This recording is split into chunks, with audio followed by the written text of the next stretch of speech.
அன்று விராட்பூர் இளவரசியை அவள் கேட்டுக்கொண்டதற்கிணங்க ஊருக்கு ஒதுக்குப்புறமான பகுதியில் இருந்த ஏரி ஒன்றிற்கு அழைத்துச் சென்றிருந்த இன்பவேந்தன் பல வருடங்களாக தான் மனதிற்குள்ளேயே பூட்டி வைத்திருந்த காதலை தன் மனதை கவர்ந்தவளிடம் வெளிப்படுத்தும் ஆவலில் காத்திருந்தான். காதல் அத்தியாயத்தை துவங்கும் முன் கன்னி அவளுக்கு வசுமித்ராவை பற்றிய நிதர்சனத்தை எடுத்துக் கூறி வந்தான். அவன் வசுப்பிரதாவிடம், அன்னை நீலாதேவியார் வரும் வரையில் அவர் குறித்த ரகசியங்களை பாதுகாக்க வேண்டும் என்று கூறினேனே. ஏனெனில் இங்குள்ளவர்கள் பெரும் புத்தி கூர்மை வாய்ந்தவர்கள் இளவரசி. உங்கள் ஒரு வார்த்தையை ஒரு கட்டுரையாகவே மாற்றி எழுதிவிடக்கூடிய சாமர்த்தியசாலிகள். மற்றவர்கள் அப்படியென்றால் சக்கரவர்த்தி அவர்களை விட பல மடங்கு அதிபுத்திசாலி. அவர் மனதில் உள்ள ரகசியத்தையும் தோண்டி எடுத்து விடுபவர். ஆகையால் நீலா அன்னை கூற விரும்பும் உண்மைகளை உங்கள் வாயால் நீங்கள் வெளிப்படுத்திவிடக் கூடாது. இந்த காரணத்திற்காகத்தான் உங்களிடம் சில தகவல்களை பரிமாறிக்கொள்ள விரும்புகிறேன். நான் விராட்பூருக்கு 2 முறை வந்து சென்றிருக்கிறேன். அங்கு பல நாட்கள் தங்கியும் இருந்திருக்கிறேன். நான் உயிர் வாழ்வதே அந்த மாதரசி நீலாதேவியின் தயவால்தான்.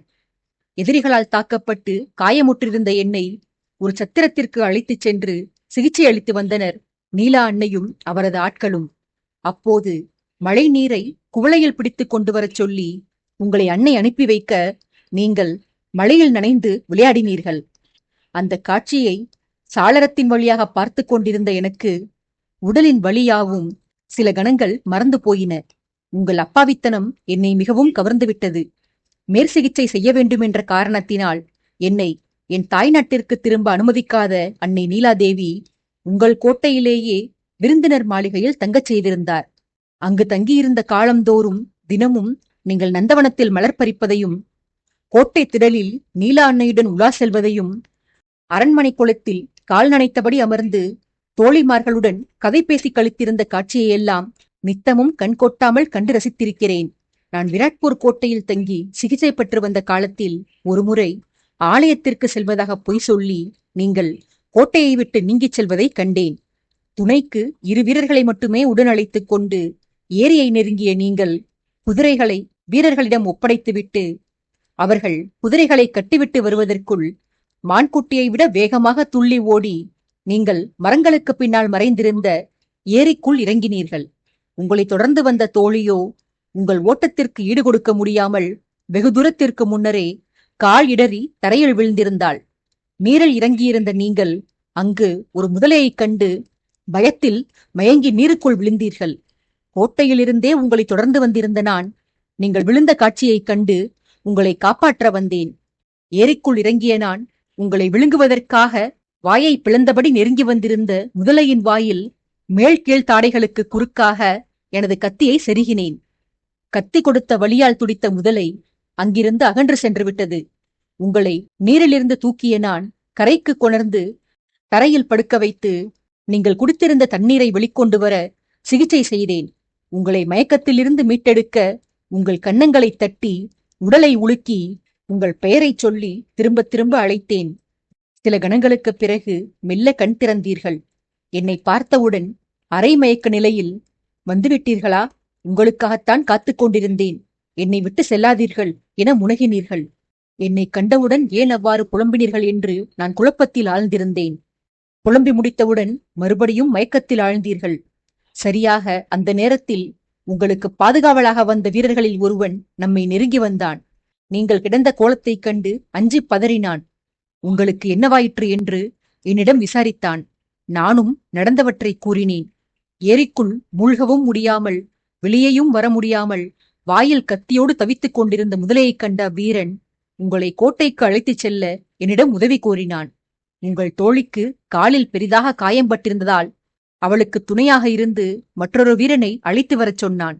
நீங்கள் ஏரியில் விழுந்திருந்த போது அவசரத்தில் பதறி ஓடி வந்ததால் எனது குதிரையை மரத்தோடு பிணைக்காமல் வந்திருந்தேன். எனது குதிரை புத்திசாலி. கட்டி போடாவிட்டாலும் என் கட்டளை கிடைக்காமல் அது எங்கும் தப்பி ஓடாது. நான் ஒலி எழுப்ப புல் மேய்ந்து கொண்டிருந்த அது என் குரல் கேட்ட இடத்திற்கு ஓடி வந்தது. உங்களை என் குதிரையில் படுக்க வைத்து நான் அதனை செலுத்தினேன். தனது குதிரையை கிளப்பிக் கொண்டு உங்கள் வீரன் நம்மை தொடர்ந்து வந்தான். கோட்டைக்குள் உங்களை மயங்கிய நிலையில் அழைத்துச் சென்றால் அது காண்பவர்களுக்கு வீண் சந்தேகங்களை ஏற்படுத்தக்கூடும் என்று எண்ணி ஆள் நடமாட்டம் பெரிதாக இல்லாத ஒரு வைத்தியசாலையில் உங்களை சேர்ப்பித்து சிகிச்சை கொடுக்கும்படி வைத்தியரிடம் கோரினேன். மயங்கியிருந்தவர் இளவரசி என்று கண்டவுடனேயே அறிந்து கொண்ட வைத்தியர் பயத்தில் பதறினார். உங்களுடைய அந்த நிலைக்கு நான் தான் காரணம் என்று என்னை சந்தேகித்து காவலர்களிடம் என்னை பிடித்துக் கொடுக்கப் போவதாக மிரட்டினார். நானோ, முதலில் சிகிச்சை கொடுங்கள், பிறகு என்னை பிடித்துக் கொடுங்கள். காவலர்களிடம் என்ன, விராட்பூர் மன்னரிடமே பிடித்துக் கொடுங்கள், நான் எங்கும் ஓடமாட்டேன் என திமிராகச் சொல்லிவிட்டு அங்கிருந்த பலகையில் சாவகாசமாக அமர்ந்து கொண்டேன். வைத்தியர் உங்களுக்கு சிகிச்சையை துவங்கினார். மெல்ல உங்களுக்கு சுயநினைவு வந்தது. கண்ணை கால்வாசிக்கும் கொஞ்சம் அதிகமாக திறந்த நீங்கள் படுத்திருந்த நிலையிலேயே அந்த வைத்தியசாலையில் எதையோ தேடினீர்கள். உங்கள் வீரனும் வைத்தியரும் சேர்ந்து, இளவரசி நலமாக உள்ளீர்களா, எங்கேனும் வழியடிக்கிறதா என்று மாறி மாறி விசாரித்தனர். அவர்களது கேள்விகளுக்கு பதில் கூறாத நீங்கள் மறுபடியும் அறையில் மெல்ல பார்வையை ஓட்டி, சென்று விட்டீர்களா, என்னை ஏன் பிரிந்து சென்றீர்கள், வந்துவிடுங்கள் என மீண்டும் மயக்க நிலையை அடைந்து கொண்டே புலம்பினீர்கள். என்னைத்தான் அழைக்கிறீர்கள் என்று நான் உணர்ந்திருந்தேன். தயங்கியபடியே உங்களை நெருங்கி வந்தேன். என்னை கண்டவுடன் உங்கள் முகத்தில் ஒரு கணம் பிரகாசம் தோன்றியது. உதட்டில் புன்னகை அரும்பியது. போகாதீர்கள் போகாதீர்கள் என்று முனகியபடியே மறுபடியும் மூர்ச்சையில் ஆழ்ந்தீர்கள். உங்களது செயல்பாடுகளைக் கண்டு உங்களுக்கு என் மீது காதல் உள்ளதாக சந்தேகித்து வைத்தியர் என்னையும் உங்களையும் மாறி மாறி விந்தையாக பார்த்தார். வீரனும் தான். நான் அவ்விருவரிடமும், இளவரசி ஏதோ மயக்கத்தில் உளறிவிட்டார், அவருக்கு வீட்டில் வரன் தேடுவதால் தனது வருங்கால கணவனை கற்பனை செய்து கொண்டு மயக்க நிலையில் அவரது கற்பனை கண்ணாளன் நான் என்று தவறாக கருதி கொண்டு விட்டார். உண்மையில் இந்த கணம் வரை இளவரசி என்னை சரியாக பார்த்தது கூட இல்லை. அவர் முனகிய செய்தியை வெளியே கூறி, இந்த சின்ன பெண்ணின் வாழ்வை கெடுத்து விடாதீர்கள், இவர் வேறு ஒருவருக்கு மாலையிட வேண்டியவர், மயக்கத்தில் அவர் புலம்பியதை வெளியே சொன்னால் என்னை அவர் காதலிப்பதாக வதந்திகள் பரவக்கூடும். ஆகையால் ஒரு பெண்ணின் நல்வாழ்விற்காக நான் இவரை காப்பாற்றி அழைத்து வந்த செய்தியையோ அவர் மூர்ச்சை நிலையில் புலம்பிய வார்த்தைகளையோ எவரிடமும் தெரிவிக்கக் கூடாது என்று வைத்தியரிடமும் வீரனிடமும் சத்தியம் வாங்கிக் கொண்டேன். உங்கள் மீதிருந்த அக்கறையிலும் நன்மதிப்பிலும் அந்த உண்மையை யாரிடமும் வெளிப்படுத்த மாட்டோம் என்று அவ்விருவரும் எனக்கு வாக்களித்தனர். யாரும் என்னை கண்டுவிடும் முன்பு அங்கிருந்து கிளம்பிச் சென்று விட வேண்டும் என்று முடிவெடுத்த நான் என் குதிரையை கிளப்பிக் கொண்டு நேராக விராட்பூர் கோட்டையை சென்றடைந்தேன். உங்களுக்கு உடல் நலம் குன்றிப்போன செய்தியை உங்கள் மீது மிகுந்த அன்பு கொண்டிருந்த நீலா அன்னையிடம் மறைக்க எனக்கு மனம் வரவில்லை. ஆதலால் அவரிடம் சென்று நீங்கள் புலம்பிய வார்த்தைகளை மட்டும் மறைத்து, முதலையிடம் நீங்கள் சிக்கவிருந்த நிகழ்வை மட்டும் தெரிவித்து, நடந்த சம்பவத்தை வடிகட்டி ஒருவாறு பூசி மெழுகி அன்னையிடம் கூறினேன். அவரோ வைத்தியசாலைக்கு வீரர்களை அனுப்பி உங்களை மூடு ரதத்தில் அழைத்து வர ஏற்பாடு செய்தார். இந்த சம்பவங்கள் எவற்றையும் நீங்கள் அறிந்திராததை வைத்து பார்த்தால் கொடுத்த வாக்கை அந்த வைத்தியரும் வீரரும் நிறைவேற்றிவிட்டார்கள் என்பது புலனாகிறது. இளவரசி, என்னை நீங்கள் முன்னரே கண்டிருப்பது போல தோன்றுவதாக சொன்னீர்களே, அதற்கு இதுதான் காரணம் என்று இளவரசிக்கு தெரியாத அவளது கதையை கூறி முடித்தான் வேந்தன். இன்பவேந்தன் நேர்ந்ததை சொல்லச் சொல்ல பெண்ணவளுக்கு நாணத்தாலும் ஆனந்தத்தாலும் கிளர்ச்சி ஏற்பட்டது. மயக்கத்தில் தான் புலம்பியதை ஆடவன் எவ்வாறு உணர்ந்திருப்பானோ என்று எண்ணுகையில் எதிரில் இருந்தவனை ஏறெடுத்து பார்க்கவே கூச்சப்பட்டாள் வசுப்பிரதா. கதையை கூறிவிட்டு தனது பதிலை எதிர்நோக்கி மௌனத்தில் ஆழ்ந்து தன்னையே நோக்கிக் கொண்டிருந்த வேந்தனை தைரியத்தை வரவழைத்துக் கொண்டு நிமிர்ந்து பார்த்த இளவரசி, என் செயலை எண்ணி எனக்கே வெட்கமாக உள்ளது தளபதி. நான் அவ்வாறு செய்திருக்க கூடாது. முன்பின் தெரியாதவரிடம் கௌரவ குறைச்சலாக நடந்து கொண்டு விட்டேன். என்னை மன்னியுங்கள் என்று தன் செயல் தவறில்லை என்று ஆண்மகன் தன்னை சமாதானப்படுத்த வேண்டும் என்பதற்காகவே பொய்யாக வருந்தினாள் வசுப்பிரதா. அவளது ஆசை பலித்தது. வேந்தன் பதறியபடி வஞ்சி அவளிடம், மன்னிக்கும்படியான எந்த தவறையும் நீங்கள் செய்துவிடவில்லை இளவரசி. நீங்கள் என்னை குறித்து முனகியது எனக்கு மகிழ்ச்சி அளித்தது. ஆனால் அது நீங்கள் செய்த தவறு என்று குறிப்பிடும் போதுதான் எனக்கு மனம் வலிக்கிறது.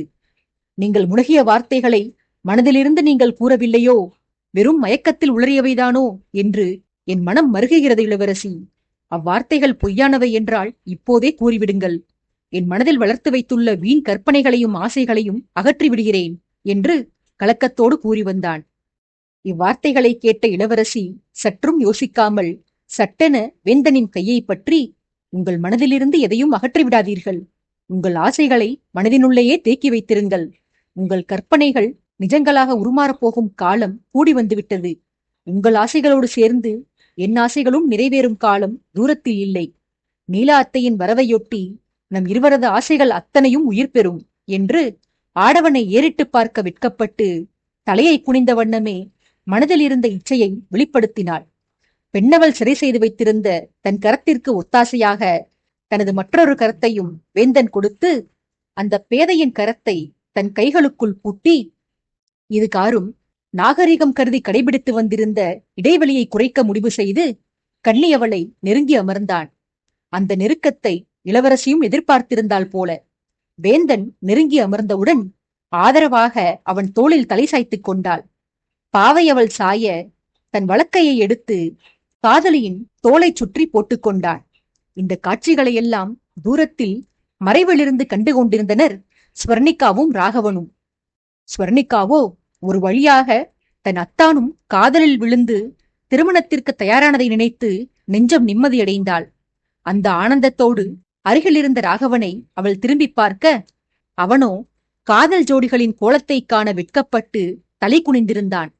அவனை நெருங்கிச் சென்ற ஸ்வர்ணிகா மிக மெல்லிய சத்தத்தில், என்ன வெட்கம் வேண்டியிருக்கிறது? நீங்கள் செய்யாததையா அந்த மனிதர் செய்துவிட்டார்? இளவரசி அகல்யாவுடன் இப்படித்தானே காதல் ஜாலங்கள் செய்து வந்தீர்கள்? நீங்கள் செய்வதெல்லாம் செய்துவிட்டு ஏதோ வெள்ளந்தி போல வெட்கப்படுகிறீர்கள். பார்த்தீர்கள் அல்லவா என் அத்தான் எப்படி காதல் செய்கிறார் என்று? உங்களுக்கு பின்னால் காதலை துவங்கியவர்கள் உங்களை முந்திக் கொண்டு அடுத்த கட்டத்திற்கு நகர்ந்து திருமணம் குறித்து பேச ஆரம்பித்து விட்டனர். நீங்களானால் இப்போதுதான் அடுத்தவரின் காதலை பார்த்து நாணத்தில் கோணுகிறீர்கள். நன்கு கேட்டுக்கொள்ளுங்கள் தளபதி. என் நாத்தனாரிடம் தூரத்தை கடைபிடித்து அவரை ஏங்க வைக்கக்கூடாது. ஒழுங்காக கோட்டைக்கு திரும்பியவுடன் காதலியை தேடிச் சென்று நீங்களும் உங்கள் காதல் விளையாட்டுகளை தொடர வேண்டும். உங்கள் அன்பிற்காகவும் அருகாமைக்காகவும் ஏங்கித் தவிக்கிறார் அந்த பெண். அவரை வாட்டாதீர்கள். தளபதி வருணனுடன் கடைபிடித்து வரும் நெருக்கத்தில் கால்வாசியையாவது உங்கள் காதலியிடம் காட்டி வாருங்கள். அந்த மனிதர் காதலியின் அன்பிற்காக ஏங்குகிறார். அவருக்கு உங்கள் அன்புதான் கிடைக்கிறது. உங்களுக்கோ காதலியின் அன்பு பரிபூரணமாக கிட்ட காத்துக் கொண்டிருக்கிறது. நீங்கள் அதனை நாடிச் செல்ல மறுக்கிறீர்கள். என்னதான் விதியின் விளையாட்டோ தெரியவில்லை. வருணனும் வாகினியும் விரைவில் இணைய வேண்டும்.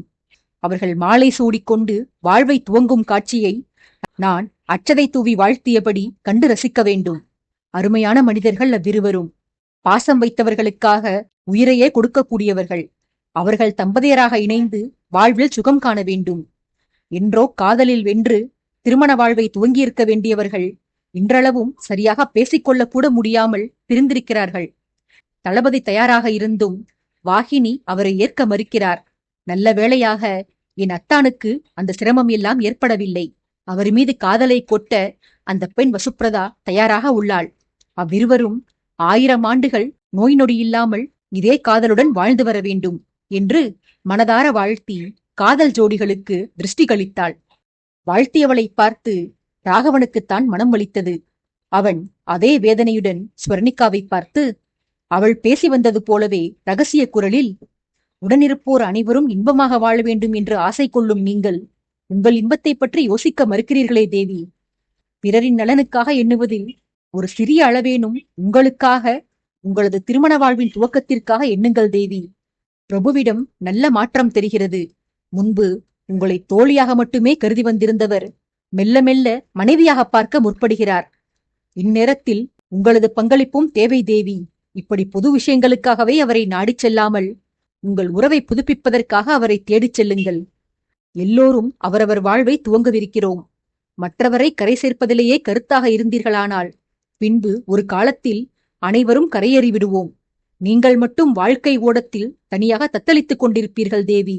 நீங்கள் அவ்வாறு தனிமையில் உழல்வதை எங்களால் தாங்கிக் கொள்ள முடியாது. குறிப்பாக என்னாலும் வருணனாலும் என்று ஆதங்கப்பட்டான். ஸ்வர்ணிகாவோ கவலைப்பட்டவனுக்கு ஆறுதல் கூறுபவளாக, எதற்கு இந்த வருத்தம் தளபதி? தளபதி என்ன தளபதி? அதான் என் நாத்தனாருக்கும் உங்களுக்கும் திருமணம் உறுதியாகிவிட்டதே. இனி நீங்கள் முறைப்படி எனக்கு தமையன்தான். நான் உங்களை முறை சொல்லியே விழிக்கிறேன். என் வாழ்விற்கு எந்த குறையும் நேர்ந்து விடவில்லை அண்ணா. நான் அரசரிடமிருந்து விலகியிருப்பது நானே என் குற்றத்திற்கு கொடுத்து கொள்ளும் தண்டனை. அவரை வற்புறுத்தி திருமணம் செய்து கொண்டது நான் செய்த பெரிய தவறு.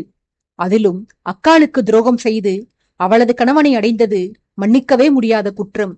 அந்த குற்றத்திற்கு நியாயப்படி நீங்கள் யாரும் என்னை மதித்திருக்கவே கூடாது. ஆனால் மதிப்புடன் சேர்த்து அன்பையும் கொட்டி வருகிறீர்கள். இதுவே என் குற்ற உணர்ச்சியை அதிகப்படுத்துகிறது அண்ணா. அவரவரும் செய்த குற்றத்திற்கு தண்டனையை அனுபவித்தே தீர வேண்டும்.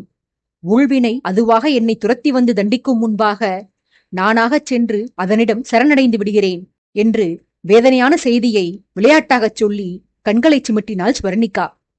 ராகவன் மறுமொழி கூற வாயெடுக்க அவனை பேச விடாது தடுத்து தூரத்தே நடந்த உரையாடலில் கவனம் செலுத்தச் சொன்னாள் ஸ்வர்ணிகா. ராகவனும் அரசியின் கட்டளையை ஏற்க அங்கே ஏரிக்கு அருகில் காதல் வசனங்களும் அதனையொட்டிய நயன பாஷைகளும் வேடிக்கை விளையாட்டுகளும் ஓய்ந்து அடுத்த விவகாரத்தை பற்றி பேச ஆரம்பித்திருந்தனர் அந்த காதல் ஜோடிகள். வசுப்ரதா தனது வசுமித்ரா பயணத்தில் நேர்ந்த சுவாரஸ்யமான சம்பவங்களை வேந்தனுக்கு விளக்கியிருந்தாள். தோழிப்பெண்ணின் தவறான வழிகாட்டுதலால் ஆதித்தபுரியை விடுத்து வஞ்சி நகருக்கு சென்று சேர்ந்த கதையை காதலனிடம் அவள் விவரிக்க இளவரசியின் அப்பாவித்தனத்தை எண்ணி பச்சாதாபத்தோடு சேர்த்து சிறிது சிரிப்பும் வரப்பெற்றான் வேந்தன். இன்பவேந்தனது வார்த்தைகளைக் கொண்டே அவன் கன்னிகையிடத்தில் மிகவும் நெருங்கிவிட்டான் என்று உணர்ந்து கொள்ள முடிந்தது. ஏனெனில் அப்பெண்ணை குறித்து அவன் முன்னர் உபயோகித்திருந்த இளவரசி, தேவி போன்ற மரியாதை வார்த்தைகளை தவிர்த்து அவளை பெயர் சொல்லியே அழைக்க ஆரம்பித்திருந்தான் வேந்தன். பெண்ணின் மனதில் நம்பிக்கை வரவழைத்திருந்தவன் அவளிடம், நீ கேட்டவுடன் நான் உண்மைகளை கூறினேன் அல்லவா?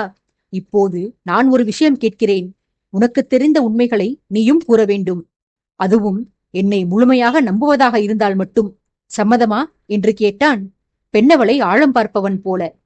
வேந்தன் கேட்டதுதான் தாமதம். வசுப்ரதா வெகுண்டு, நம்புவதாக இருந்தாளா? உங்களை நம்பாமலா இத்தனை தூரம் தனிமையில் உங்களுடன் வந்திருக்கிறேன்? என்னையே உங்களுக்கு கொடுக்க முடிவெடுத்து விட்ட நான் நீங்கள் கேட்கும் விவரங்களை கொடுக்கவா யோசிக்கப் போகிறேன்? கேளுங்கள் தளபதி, எனக்கு தெரிந்த விவரங்களை கூறுகிறேன் என்றாள் பாசத்தோடும் நம்பிக்கையோடும். வேந்தன் வினாவை தொடுத்தான். ஒரு தமிழனை மணக்க வேண்டும் என்ற நோக்கத்துடன் மட்டும்தான் நீ நாட்டிற்கு வந்தாயா? அல்லது அந்த தமிழன் யார் என்பதை தெரிந்து கொண்டு அவனை தேடியே இங்கு வந்தாயா? என் கேள்வி உனக்கு புரியவில்லை எனில் விளக்கமாக சொல்கிறேன் அம்மா. உன் மனதில் இருந்த ஆடவன் நான் தான் என்பது எனக்கு தெளிவாக தெரிகிறது. ஆனால் நான் இங்கு இருப்பேன் என்று உனக்கு தெரிந்திருக்க வாய்ப்பில்லை. ஏனெனில் என்னை அனுப்பியவருக்கு நீ என்னை காதலிக்கும் விவரம் தெரிந்திருக்க சாத்தியமில்லை. அப்படியே தெரிந்திருந்தாலும் நம்மை சேர்த்து வைக்க அவர் உன்னை இங்கே அனுப்பியிருக்க வேண்டும் என்ற அவசியமும் இல்லை. நான் யாரை குறிப்பிடுகிறேன் என்று தெரிகிறதா? வசுமித்ராவின் அரசியார் நீலாதேவியை பற்றிதான் கூறுகிறேன். அவருடைய நாட்டிற்கு அவரது செல்லப்பெண்ணாகிய நீ வந்துள்ளாயெனில் நிச்சயம் உன்னை அவர்தான் அனுப்பி வைத்திருக்க வேண்டும். பிரபுவை எதிரிகளிடமிருந்து பாதுகாக்கச் சொல்லி என்னை அனுப்பியிருந்தவரும் அவர்தாம். நம் இருவரையும் ஒரே இடத்திற்கு அனுப்பியது எதேச்சையாக நிகழ்ந்த செயலா அல்லது வேறு ஏதேனும் நோக்கத்துடனா என்று எனக்கு தெரியவில்லை. என்ன நோக்கத்திற்காக உன்னை இங்கு அவர் அனுப்பி வைத்தார்? நீ யாரை மணந்து கொள்ள வேண்டும் என்று அன்னை விரும்பினார்? உனக்கு ஏதேனும் கட்டளைகளை வழங்கியிருக்கிறாரா அவர் என்று கேட்டான் வசுப்ரதாவிடமிருந்து அவளுக்கு தெரிந்த உண்மைகளை வரவழைப்பதற்காக. காதலனின் இந்த கேள்வியால் வியப்புற்ற இளவரசி, எனில் உங்களுக்கு உண்மை தெரியுமா? ரகசியத்தை நீங்கள் அறிய மாட்டீர்கள் என்றல்லவா அத்தை உரைத்திருந்தார். நீலா அத்தையை நீங்கள் சந்தித்திருக்கிறீர்கள் என்பதையே இப்போது நீங்கள் சொல்லித்தான் தெரிந்து கொண்டேன். உங்களை பற்றிய உண்மையை அவர் உங்களிடம் கூறியிருக்க வாய்ப்பில்லை. எனில் எப்படி இந்த உண்மை உங்களுக்கு தெரிய வந்தது? யார் கூறினார்கள் உங்களிடம்? வனபத்ராபுரியினர் அல்லாமல் வாரிசை பற்றிய உண்மைகள் வசுமித்ராவில் இருவருக்கு மட்டுமே தெரியும் என்றும், அதில் ஒருவர் அரசரின் துரோகி என்றும் மற்றொருவர் நலன் விரும்பி என்றும் அத்தை என்னிடம் கூறியிருந்தார். அவ்விருவரும் யார் என்று நான் பலமுறை யோசித்தேன். ஆனால் யாரென்றுதான் கண்டறிய முடியவில்லை தளபதி. துரோகியை கூட ஆதித்தபுரியில் கண்டறிந்து விடலாம் போல. ஆனால் நலன் விரும்பிகளில் ஒருவரை கண்டுபிடிப்பது மிகவும் கடினமாக உள்ளது. ஏனெனில் இங்கு திரும்பிய பக்கமெல்லாம் அரசரின் பற்றாளர்கள் மட்டுமே உள்ளனர். பிரபுவிடம் அவர்கள் காட்டும் பக்தியை பார்த்தால் உடல் சிலிர்க்கிறது. எனக்கு தெரிந்து அவர்களுள் ஒருவரை நீங்கள் தேடிக் கண்டறிந்து வாரிசு யாரென்ற உண்மையை கண்டுபிடித்து விட்டீர்கள் போல. உங்கள் அங்கலட்சணங்களை அத்தை விவரித்ததைக் கொண்டு ஒட்டுமொத்த வசுமித்ராவே தேடும் அந்த அரச வாரிசு நீங்கள்தான் என்று நான் கண்டுபிடித்து விட்டேன். உங்களை கண்டுபிடிப்பதே அத்தை எனக்கு வழங்கியிருந்த கட்டளை.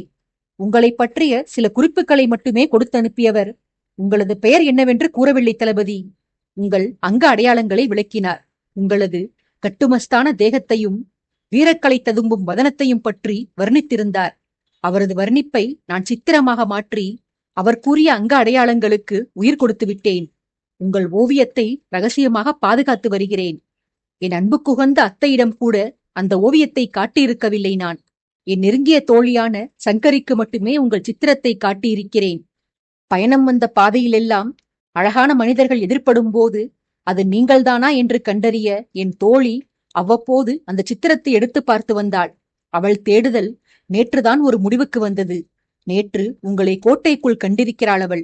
என்னிடம் வந்து அந்த தகவலை சொல்லி உங்களை அவள் பார்த்த இடத்திற்கு என்னையும் அழைத்து கொண்டு சென்றாள். ஆனால் அப்போது அங்கே உங்களை காணவில்லை. நீங்கள் அங்கிருந்து அகன்று சென்று விட்டதை அறிந்து கோட்டை முழுவதும் உங்களை பல இடங்களில் தேடினோம். எங்கு தேடியும் கிடைக்கவில்லை. நீங்கள் அது என்ன சாதாரண கோட்டையா? ஆதித்தபுரி கோட்டைக்குள் ஒரு நகரமே இருக்கிறது. எத்தனை வீதிகள், எத்தனை கட்டிடங்கள்! அப்பப்பா! உங்களுக்கு ஒன்று தெரியுமா தளபதி? நாங்கள் தலைநகர் வந்த நாள் முதலாக எங்களை அழைத்து வந்த வீரேந்திரன் என்னும் வீரர் ஏனோ எங்கள் அனைவரையும் தனி பாதுகாப்பில்தான் வைத்திருந்தார். அவருக்கு உதவி செய்வதற்காக கோட்டை தளபதி விஜயேந்திரன் ஒரு தனிப்படையையே நியமித்திருந்தார். அவர்களது பணி எங்களுடன் பிறரை பழகவிடாமல் செய்வதுதான். நானும் அந்த மனிதரிடம் கேட்டேன், ஏனையா எங்களை காவலில் வைத்திருக்கிறீர்கள்? எங்கள் மீது சந்தேகமா என்று. அவரோ, அரசியார் நீலாதேவி வரவிருப்பதால் அவரது பாதுகாப்பிற்காக அவரை பற்றிய தகவல்கள் எங்களவர்களின் மூலமாக வெளியே கசிந்துவிடக்கூடாது என்பதற்காகத்தான் எங்களை தனது கட்டுப்பாட்டில் வைத்திருப்பதாக கூறினார். அத்தையின் நலன் கருதி நானும் என்னவர்களை காவலர்கள் விடுத்திருந்த விதிமுறைகளுக்கு கட்டுப்பட்டு நடக்கச் சொல்லிவிட்டேன். கோட்டையில் நாங்கள் இருக்கும் வீதியைத் தவிர எங்குமே நாங்கள் சென்றது கிடையாது. அதற்கு எங்களுக்கு அனுமதி வழங்கப்பட்டிருக்கவில்லை. நேற்றுதான் உங்களை தேடி முதன்முறையாக பல வீதிகளிலும் அலைந்து திரிந்தோம். அரசர் வந்த பிறகு எங்களுக்கு விதிக்கப்பட்டிருந்த கட்டுப்பாடுகள் தளர்த்தப்பட்டு விட்டன போல. சித்திரத்தையும் உங்களது அடையாளங்களையும் பல காலமாக ரகசியமாக பாதுகாத்து வந்திருந்தேன். தூரிகையால் வரைந்த என் ஓவியம் இப்போது உயிர் ஓவியமாக என் முன்பு அமர்ந்திருக்கிறது. எப்படியோ உங்களை நான் அடையாளம் கண்டுவிட்டேன் தளபதி. உங்களிடம் எப்படி நெருங்குவது, எப்படி உரையாடலை துவங்குவது, எப்படி என் காதலை வெளிப்படுத்துவது என்றெல்லாம் தெரியாமல் தத்தளித்து வந்தேன். நீங்கள்தான் நீலாதேவியாரின் புதல்வன் என்ற உண்மையை உங்களிடம் வெளிப்படுத்தவும் கூடாது.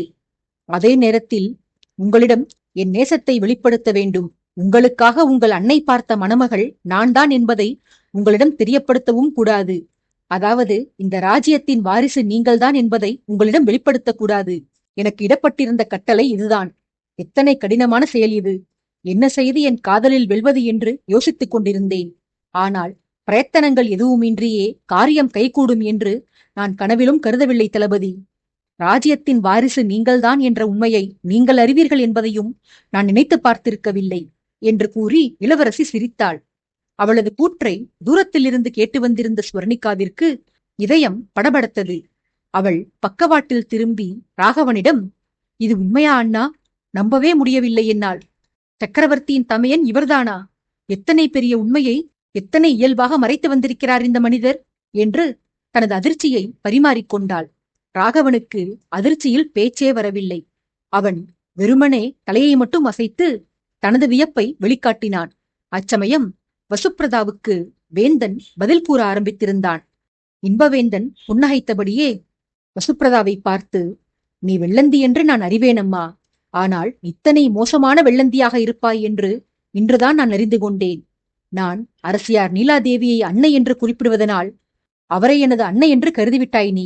இப்போதும் சொல்கிறேன், அரசியார் நீலாதேவி என் அன்னைதான், அதில் மாற்றமில்லை.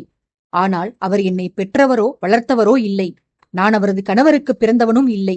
இந்த நாட்டின் வாரிசும் இல்லை. என் தந்தை ரஞ்சிதபுரி நாட்டின் முதல் மந்திரி. என் தாயார் அந்நாட்டின் இளவரசி. இதுவே உண்மை. பிரபு ஆதித்யவர்மரின் உண்மையான சகோதரன் நான் இல்லை. எனது அத்தை மகளை அவர் மணந்து கொண்டதால் நான் அவருக்கு சகோதரன் முறையினன், அவ்வளவே. உன்னிடம் நீலா அன்னையார் ஏன் அந்த இளவரசனின் பெயரை குறிப்பிடவில்லை என்று இப்போதுதான் அம்மா தெரிந்து கொண்டேன். உன் அப்பாவித்தனத்தால் நீ அவரை காட்டிக் கொடுத்து விடக்கூடாதென்றுதான் இளவரசரின் பெயரை மறைத்துள்ளார். நீ கூறியது போல திடகாத்திரமான தேகமும் வலிமையான உடற்கட்டும் இந்த வசுமித்ராவில் பல நூறு பேரிடம் உள்ளது. இங்குள்ளவர்கள் வீரத்தில் சிறந்தவர்கள். பிரபு ஆதித்யரை கதாநாயகனாகவும் வழிகாட்டுதலாகவும் எடுத்துக்கொண்டு அவரைப் போலவே உடற்பயிற்சிகளும் வாழ்பயிற்சியும் செய்து தேகத்தை திடமாக வைத்துள்ளனர். ஆகையால் இந்த அங்கலட்சணங்களைக் கொண்டு ஒருவரை இளவரசன் என்று அடையாளம் காணுவது இயலாத காரியம். ஓவியத்தை குறித்து சொல்ல வேண்டுமானால் நிச்சயம் நீ அதனை ஏரிக்குள் மூழ்கிய தினத்திற்கு பிறகே வரைந்திருக்க வேண்டும். நீலா அன்னையின் வர்ணனைகளுக்கு நீ ஒரு தெளிவற்ற உருவத்தை உன் மனதில் பதித்திருந்திருக்கிறாய். உன்னை நான் காப்பாற்ற வந்தபோது மயக்கத்தில் அரைகுறையாக எனது முகத்தை பார்த்து அதை மனதிற்குள் பதிய வைத்துக் கொண்டு எனது உருவத்தை நீ ஓவியமாக தீட்டி வைத்திருக்கிறாய். அந்த ஓவியத்தை பார்த்து பார்த்து ஒரு கட்டத்தில் என்னுடனேயே மனதளவில் வாழத் துவங்கி இருக்கிறாய். உன் அத்தை வர்ணித்த மனிதனும் நானும் ஒரே நபரில்லை வசுப்ரதா. அவர் வேறு, நான் வேறு. நானே அந்த மனிதரை தேடிக்கொண்டுதான் இருக்கிறேன். உன்னிடம் உனக்கு தகுந்தவாறு குறிப்புகள் கொடுத்த நீலா அன்னையார் என்னிடம் என் அறிவுக்கும் அனுபவத்திற்கும் தகுந்த குறிப்புகளை கொடுத்தனுப்பியிருக்கிறார். அவற்றை கொண்டு அந்த வாரிசை வசுமித்ரா முழுவதும் நான் தேடிக்கொண்டுதான் இருக்கிறேன். சற்று முன்னர் கூட அந்த இளவரசன் நான் தான் என்று நீ நம்பியது அப்படியே இருக்கட்டும். அப்போதுதான் நீ உண்மையான இளவரசனை தேடி காரியத்தை கெடுக்க மாட்டாய் என்று எண்ணினேன். ஆனால் அந்த யோசனையை உடனே மாற்றிக்கொண்டேன் அம்மா. நீ காதலித்தது ராஜ்யத்தின் இளவரசனை, நானோ சாதாரண தளபதி. இளவரசனுக்கு ஆசைப்பட்டு ஒரு சாமானியனை விரும்பிவிட்டோமே என்ற இந்த உண்மை உனக்கு பிற்காலத்தில் தெரிய வந்தால் நீ வருந்துவாய் என்று கருதித்தான் வாரிசு நான் இல்லை என்ற உண்மையை உன்னிடம் இப்போதே வெளிப்படுத்தினேன் அம்மா என்று அப்பெண்ணிடம் கூறி வந்தவன் வசுப்பிரதாவின் வதனத்தில் ஏற்பட்ட அதிர்ச்சியையும் மாற்றத்தையும் உணர்ந்தான். அதை உணர்ந்தவனுக்கு மனது கனக்க சில கணங்கள் மௌனமாகி எதையோ யோசித்தான். அவனது மனது ஏதோ கலக்கத்தில் ஆழ்ந்தது என்பதை அவன் வெளியிட்ட மூச்சுக்காற்றே சொல்லிற்று. பிறகு ஒரு முடிவுக்கு வந்தவனாய் இளவரசியின் தோள் மீது போட்டிருந்த தன் கையை அகற்றி அவளிடமிருந்து சற்று தூரமாக விலகி, நான் இளவரசன் இல்லை என்ற உண்மை உன்னை எத்தனை தூரம் பாதித்துள்ளது என்று உன் வதனமே வார்த்தைகளின்றி கூறுகிறதம்மா. இந்த விவரங்களை உன்னிடம் கேட்டறிந்த பின்பே நான் உன்னை நெருங்கி இருக்க வேண்டும். உன் மனதில் உள்ள எண்ணத்தை முழுமையாக அறியாமல் நான் உன்னை தீண்டி இருக்கக்கூடாது. என்னை மன்னித்து விடமா. நீ உன் அத்தையின் விருப்பப்படி வாழ்வை அமைத்துக் கொள்ள விரும்பினால் அவர் வரும் வரையில் காத்திரு. தன் மகனை அவர் அறிமுகப்படுத்திய பின்பு நீ அந்த இளவரசனை மணந்து கொள்ளலாம். இங்கு நாம் தனிமையில் நிகழ்த்திய சந்திப்பு எவருக்கும் தெரிய வேண்டாம். எனது உருவத்தை தாங்கியிருக்கும் அந்த ஓவியத்தை கிழித்தெறிந்துவிட்டு காலம் கனியும் வரை காத்திரு. அப்படி செய்தால் நீலா அன்னையின் மனதும் நோகாது, உனது ஆசையும் பூர்த்தியடையும். நாம் கிளம்பலாம் அம்மா. இனியும் இப்படி தனிமையில் உரையாடுவது முறையாகாது என்று தனது ஆசைகளை மனதிற்குள் பூட்டிக் கொண்டு இளவரசியின் நலனுக்காக அறிவுரை கூறி வந்தான் வேந்தன். காதலனின் கலக்கத்தை முழுமையாக காதில் வாங்கிக் கொண்ட வசுப்ரதா ஆடவனை அவளாகவே நெருங்கிச் சென்று அமர்ந்து தன் தோள் மீதிருந்து அவன் எடுத்திருந்த கரத்தை அவளாகவே எடுத்து போட்டுக்கொண்டு மறுபடியும் காதலனின் தோளில் சாய்ந்து, ஏன் இப்படி அந்நியமாக பேசுகிறீர்கள்? என் கோட்டையில் என்னையும் என் நடவடிக்கைகளையும் ரகசியமாக கண்டு வந்ததாக சொன்னீர்கள். என்னை பின்தொடர்ந்து வந்தும் என் குணம் பற்றி அறியவில்லையா நீங்கள்? நான் செல்வாக்கிற்கும் அந்தஸ்திற்கும் ஆசைப்படுபவளா என்ன? நான் காதலித்தது அத்தை வர்ணித்த உருவத்தையே ஒழிய அந்த உருவத்திற்கு சொந்தக்காரரின் பதவியை அல்ல. நீங்கள் எந்த பதவியை வகித்தாலும் பரவாயில்லை. என் மனமாகிய ராஜ்யத்திற்கு நீங்கள்தான் சக்கரவர்த்தி. நான் விரும்பியது நான் அரை மயக்கத்தில் கண்ட அந்த உருவத்தை தான். அந்த உருவம் உங்களுடையது. பிறகு அந்தஸ்திற்கு இதில் என்ன பங்கு உள்ளது? உங்கள் மனம் தெளிவு பெற வேண்டுமானால் நான் விவரமாகச் சொல்கிறேன். நான் நேசிப்பது வசுமித்ராவின் இளவரசரை அல்ல. நான் சாய்ந்திருக்கும் இந்த தோளுக்கு சொந்தக்காரரைத்தான். காதலுக்கு மரியாதை கொடுப்பவர் நீலா அத்தை. தான் கை காட்டுபவரைத்தான் மணக்க வேண்டும் என்று கட்டளையிடுபவர் அல்ல அவர். அத்தை வந்த பின் அவரிடம் நேர்ந்தவற்றை கூறினேன் என்றால் நம் காதலுக்கு அவர் பச்சை கொடி காட்டி விடுவார். ஏனெனில் நீங்களும் அவரது மனதை வென்றவர். உங்களை நம்பி தன் வாரிசை பற்றிய குறிப்புகளையே கூறி அனுப்பியிருக்கிறார் எனில் அவர் வளர்த்த பெண்ணான என்னை கொடுக்க மாட்டாரா என்ன? சமீபத்தில்தான் அறிந்து கொண்டேன். வசுமித்ராவின் இளவரசியை ஒரு நாடிழந்த மனிதருக்கு சக்கரவர்த்தி திருமணம் செய்விக்கப் போகிறாராம். அந்த மனிதரிடம் இவர்கள் எதிர்பார்த்தது செல்வாக்கை அல்ல, நல்ல குணத்தை மட்டுமே. இத்திருமணம் குறித்து அத்தை அறிவாரா என்று தெரியாது. ஆனால் தனது மைந்தனது முடிவை அவர் நிச்சயம் நிராகரிக்க மாட்டார். தனது மகளுக்கே அந்தஸ்து பார்க்காமல் திருமணம் செய்து வைக்கப் போகும் அவர் யாரோ ஒருத்தி என் விஷயத்தில் அதனை பார்க்கப் போகிறார். ஆதலால் நம் திருமணம் நடைபெறுவது உறுதியாகிவிட்டது. உங்களுக்கு திடீரென கலக்கம் ஏற்பட காரணம் என்னவென்று என்னால் உணர முடிகிறது தளபதி. நீங்கள் வசுமித்ராவின் வாரிசு இல்லை என்று தெரிந்து கொண்டவுடன் என் முகம் வெளிப்படுத்திய அதிர்ச்சியைக் கண்டுதான் நீங்கள் கலங்கிப் போனீர்கள் என்பதை நான் அறிவேன். ஆனால் அந்த அதிர்ச்சிக்கு காரணம் அவசரப்பட்டு ஏமாந்து போய்விட்டோமோ என்ற எண்ணமில்லை. நம் யூகம் தவறாகிவிட்டதே. ஒவ்வொரு முறையும் இப்படி ஏதாவது முட்டாள்தனமாக நடந்து கொள்கிறோம். எப்போதுதான் நமக்கு புத்தி வரும் என்று என்னை நினைத்து நானே வருந்திக் கொண்டதுதான் காரணம். இளவரசரை விடுத்து வேறொருவரை நேசித்து விட்டோம் என்பதனால் அல்ல. நான் எப்போதாவது அறிவை உபயோகித்து செயலாற்றினால் கூட என் தோழி இருக்கிறாளே அந்த சங்கரி, அவள் என்னை தவறாகத்தான் வழிநடத்துகிறாள். முதலில் அவளது நட்பை துண்டிக்க வேண்டும். அவளது மடத்தனத்தால் காண்பவர்கள் என்னையும் முட்டாள் என்று கருதுகின்றனர் என்று குறைபட்டு கொண்டாள் வசுப்பிரதா.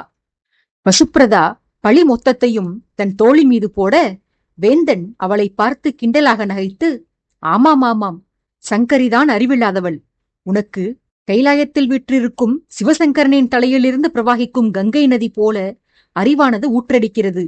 இத்தனை அறிவான பெண்ணுக்கு அப்படியொரு முட்டாள் தோழியா என்று பரிகாசம் செய்தான். தன்னை கேலி பேசியவனை நிமிர்ந்து பார்த்து முறைத்தாள் வசுப்பிரதா.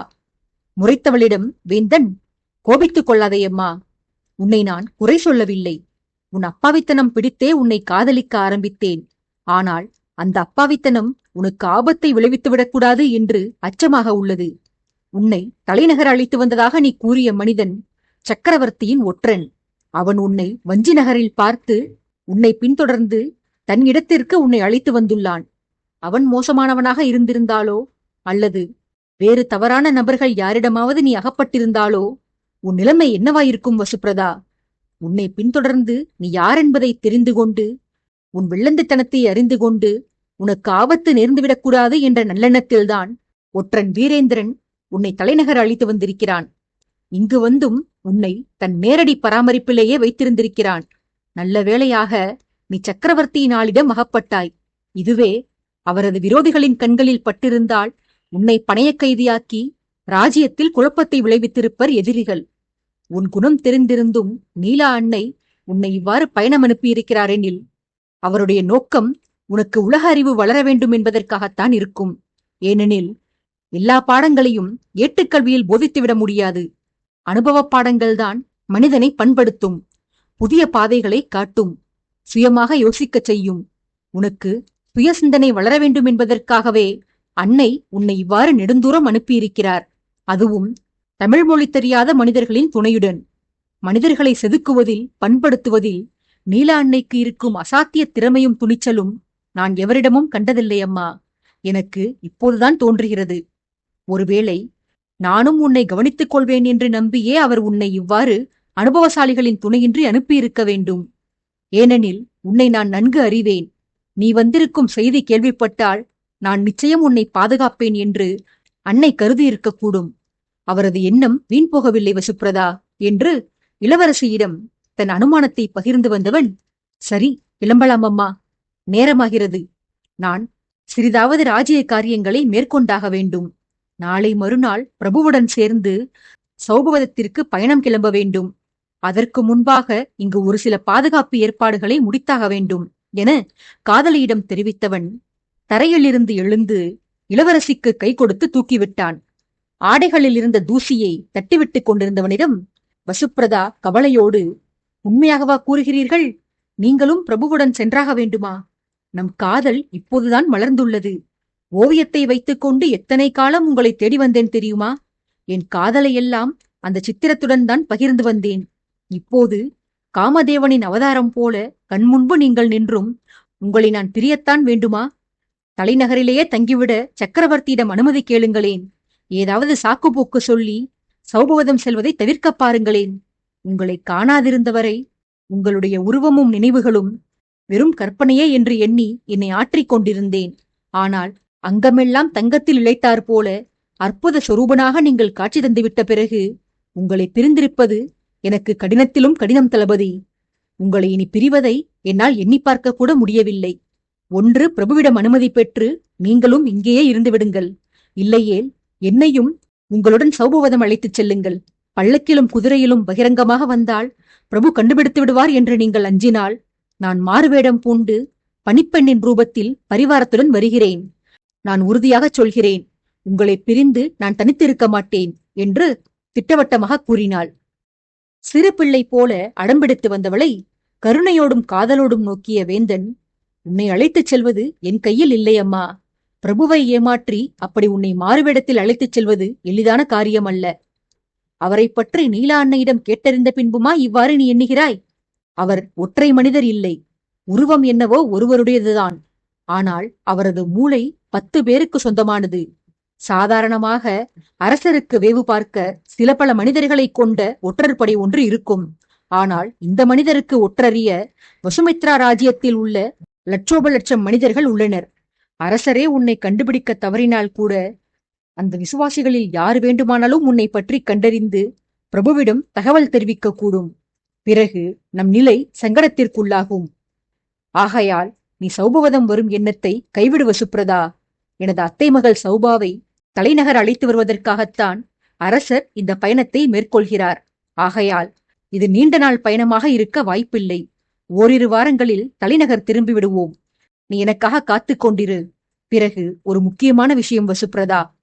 என்னை ராஜ்ய வாரிசு என்று கருதி அவசரப்பட்டு நீ என்னிடம் வெளிப்படுத்திய விவரங்களை வேறு யாரிடமும் பகிர்ந்து கொள்ளக்கூடாதம்மா.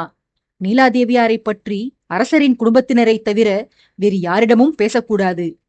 அந்த வாரிசை பற்றிய விவரங்கள் வேறேதேனும் அன்னையார் சொல்லி அது உனக்கு பின்னால் நினைவு வந்ததானால் அதை சக்கரவர்த்தியிடம் கூட பகிர்ந்து கொள்ளக்கூடாது. ராமாயணத்து வாலியிடம் இருந்த அற்புத ஆற்றல் வசுமித்ராவின் சக்கரவர்த்தியிடம் உள்ளதம்மா. எதிர்ப்போரின் வலிமையில் பாதி வாலிக்கு சென்று சேர்ந்து விடுமாம். எதிரியால் முழு வலிமையையும் வாலியிடம் வெளிப்படுத்த முடியாதாம். அத்தகைய அபார சக்தி கொண்டிருந்தான் அவன். கிட்டத்தட்ட அதுபோலத்தான் நம் பிரபுவும். யாரிடமாவது இவர் சில கணங்கள் பாசமாக உரையாற்றினால் அந்த எதிராளி இவரிடம் மயங்கி விடுவான். அவனது பகையுணர்வு குறைந்து கொண்டே செல்லும். அவரது நேத்திரங்களுக்கு இயற்கையிலேயே வசிய சக்தி உள்ளது. சிலர் இவரது பாசமான பார்வையில் மயங்கி விடுவர். வேறு சிலரோ இவரது வீரத்தைக் கண்டு அஞ்சி தங்களது மன உறுதியை இழந்து விடுவர். பிரபுவின் முன்னால் நிற்கும் போதெல்லாம் நான் என்னை மிகவும் பலவீனமாக உணர்வேன் வசுப்ரதா. எங்கே அவர் என்னிடமிருந்து ரகசியங்களை வாங்கிவிடுவாரோ என்று அஞ்சியபடியேதான் இருப்பேன். பிரபு முன்பு நான் இயல்பாக நின்றதே இல்லை. அவரிடமிருந்து நான் ரகசியங்களை மறைத்து வருவதே சிரமமான காரியம் என்றால் உன்னால் அதை நினைத்து கூட பார்க்க முடியாதம்மா. வசுமித்ராவின் வாரிசு யார் என்ற உண்மையை நீ அறியாவிடினும் இன்னொரு மகத்தான ரகசியத்தை நீ அறிவாய். தப்பித் தவறி கூட அதனை யாரிடமும் வெளிப்படுத்திவிடக்கூடாது. நீ உச்சபட்ச அப்பாவி என்றால் என் அத்தை மகள் ஸ்வர்ணிகா இருக்கிறாளே, அவள் ஈடு இணையில்லா விவேகி. கடவுள் பிரபு ஆதித்யவர்மருக்கு பொருத்தமான பெண்களைத்தான் தேர்ந்தெடுத்து அனுப்பியிருக்கிறார். அவரது அழகிற்கு பொருத்தமானவள் மூத்தவள் சௌபா. நான் கண்டதிலேயே பேரழகி அவள்தான். அழகின் சிகரமே அவருக்கு மனைவியாக வாய்க்கப் பெற்றிருக்கிறாள். அடுத்தவள் ஸ்வர்ணிகா உள்ளாளே, பிரபுவின் புத்தி கூர்மைக்கு பெருமளவு ஒத்துப்போகிறவள் இவள்தான். அன்னை நீலாதேவிக்கு இருக்கும் அதே கூர்மையான அறிவு என் அத்தை மகளுக்கும் இருக்கிறது. அவள் ஜெகஜால கில்லாடி. அவளை சமாளிக்க நானே படாத பாடுபடுகிறேன். நம் காதல் விவகாரத்தை நாமாக வெளிப்படுத்தும் வரையில் நீ ஸ்வர்ணிகாவிடம் இடைவெளியை கடைபிடித்து வா. இல்லையேல் அந்த குட்டிச்சாத்தான் நம் ரகசியத்தை உன் வாயிலிருந்து உறிஞ்சி எடுத்துவிடும் என்றெல்லாம் அத்தை மகளை பற்றி எடுத்து கூறி காதலிக்கு அறிவுறுத்தி கொண்டிருந்தான். தன்னை பற்றி மாமன் மகன் கொடுத்த வர்ணனையை கேட்டு, குறிப்பாக குட்டிச்சாத்தான் என்ற வார்த்தையை கேட்டு ஸ்வர்ணிகாவிற்கு கோபம் பெருகிக் கொண்டு வந்து வேந்தனை அடிக்க பாய்ந்தாள். ஓட முயன்றவளின் தடுத்து நிறுத்திய ராகவன், அவசரம் வேண்டாம் தேவி, இப்போது நீங்கள் வெளிப்பட்டால் இவர்கள் சுதாரிப்படைந்து விடுவார்கள். இவ்விருவரும் அவர்களது காதலை ரகசியமாக வைத்திருக்க எண்ணுகிறார்கள். அவர்களை பொறுத்தவரை அது ரகசியமாகவே இருக்கட்டும். எங்கே போகப் போகிறார் இந்த மனிதர்? இன்றைக்கு இருந்தாலும் இவர் உங்களிடம் சிக்கித்தானே தீர வேண்டும். உங்கள் கோபத்தை அணைக்கட்டு போல தேக்கி வைத்து மொத்தமாக கொட்டிவிடுங்கள். உங்கள் கோபத்தீயில் மூழ்கி மூச்சு முட்டட்டும் இவருக்கு என்று சிரித்தபடியே சமாதானம் கூறினான் ஸ்வர்ணிகாவிற்கு.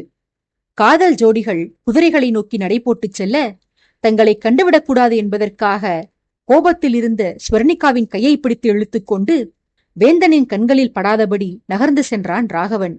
ஸ்வர்ணிகா கோபத்தில் மேல்மூச்சு கீழ்மூச்சு வாங்கியபடியே அத்தை மகன் நடந்து செல்வதை ஆத்திரத்துடன் பார்த்து கொண்டிருந்து அவன் குதிரையேறி புறப்பட்ட பிறகு அவனை நோக்கி, அதிக பிரசங்கி அத்தானே, என்னையாடா குட்டிச்சாத்தான் என்கிறாய்? நீதானடா சாத்தான் பூதம் பேயெல்லாம். என் மாமா, அதான் உன் தந்தை வரட்டும், அவரிடம் சொல்லி உன்னை என்ன செய்கிறேன் பார். ஊரார் கண்ணுக்கு அழகு தேவதையாக தெரியும் நான், உன் கண்களுக்கு மட்டும் குட்டிச்சாத்தானாக தெரிகிறேனா? தடி தாண்டவராயா, தங்கை என்று வாய் வார்த்தையில் மட்டும்தான் பாசத்தை பொழுகிறாய். என்றாவது உன் அன்பை செயலில் காட்டியிருக்கிறாயாடா? என் அக்காள் வரட்டும், நானும் அவளுமாக சேர்ந்து நீ நடந்து செல்லும் பாதையில் வாழைப்பழத்தோலை போடுகிறோம். நீ குடிக்கும் பாயசத்தில் மிளகாய் தூளை அள்ளி கொட்டுகிறோம். இன்னும் உன்னை என்னவெல்லாம் செய்கிறோம் பார் என்று பழிவாங்க யோசனை கிடைக்காமல் அவதியுற்றாள் ஸ்வர்ணிகா. ஆத்திரத்தில் யோசனை கிடைக்காமல் தத்தளித்தவளை சமாதானப்படுத்திய ராகவன் நகைத்தபடியே, பொறுமை தேவி, கோபத்தை கட்டுப்படுத்துங்கள். உங்கள் தண்டனைகள் கொடூரமாக இருக்கும் போலவே கேட்கவே அச்சமாக உள்ளது. மறந்தும் உங்களை பகைத்துக் கொள்ளக்கூடாது. நல்ல வேளை, வேந்தன் போல நான் மோசமான தமையன் இல்லை. உங்கள் மீது அடிமனதிலிருந்து அன்பு வைத்திருக்கும் நல்ல தமையன் நான். எதிர்காலத்தில் என்னை அறியாமல் நான் ஏதேனும் குற்றமிழைத்தால் எனக்கும் இந்த தண்டனைகளை கொடுத்து விடாதீர்கள். என் அன்பையும் அக்கறையையும் நினைவு வைத்துக் கொள்ளுங்கள். ஆனாலும் சந்திரனையொத்த அழகு படைத்த உங்களை சாத்தான் என்று அவர் சாடியது மன்னிக்க முடியாதுதான். அந்த குற்றத்திற்கு அவருக்கு தண்டனை வழங்கியே தீர வேண்டும்தான். வேந்தனை தண்டிக்க வேண்டுமானால் அதற்கு நீங்கள் வருணனின் உதவியை நாடலாமே. அவர் ஏற்கனவே உங்கள் அத்தான் மீது கோபம் கொண்டு இவரை தாக்கும் சந்தர்ப்பத்தை எதிர்நோக்கி காத்துக் கொண்டிருக்கிறார். ஆதலால் வருணனை விட வேந்தன் விவகாரத்தில் உங்களுக்கு உதவுபவர்கள் வேறு யாரும் இலர் என்று வேடிக்கையாக யோசனை கொடுத்தான். ராகவன் இவ்வாறு கூற, வேண்டாமென தலையசைத்த ஸ்வர்ணிகா, நீங்கள் வேறு அண்ணா, பாவம் அத்தான். அந்த முரடரிடம் இவர் அடிபட வேண்டாம். 1000 தான் இருந்தாலும் என் அத்தான் அல்லவா? இந்த மனிதருக்குத்தான் என் மீது பாசம் இல்லை. நான் இவரை என் அக்காளுக்கு நிகராக நேசிக்கிறேன். உங்களுக்கு ஒன்று தெரியுமா அண்ணா? சிறு வயதில் யாராவது என்னிடம் உடன் பிறந்தவர்கள் எத்தனை பேர் என்று கேட்டால் நான் இவரையும் சேர்த்து 2 என்றுதான் கூறுவேன். இந்த மனிதர் மீது பிள்ளை பிராயத்திலிருந்தே பாசம் வைத்திருக்கிறேன். ஆனால் இவருக்குத்தான் அன்பை வெளிக்காட்டத் தெரியாது. பரவாயில்லை, எங்கிருந்தாலும் இவர் நன்றாக இருக்கட்டும். ஆனால் பழிவாங்க முடிவு செய்ததில் எந்த மாற்றமும் இல்லை. அக்காள் வரும்போது வாழைப்பழமும் மிளகாய்த்தூளும் தயாராக இருக்கும் என்று வஞ்சத்தில் கருவுபவள் போல பொய்க்கோபத்தை கொட்டி வந்தாள் ஸ்வர்ணிகா.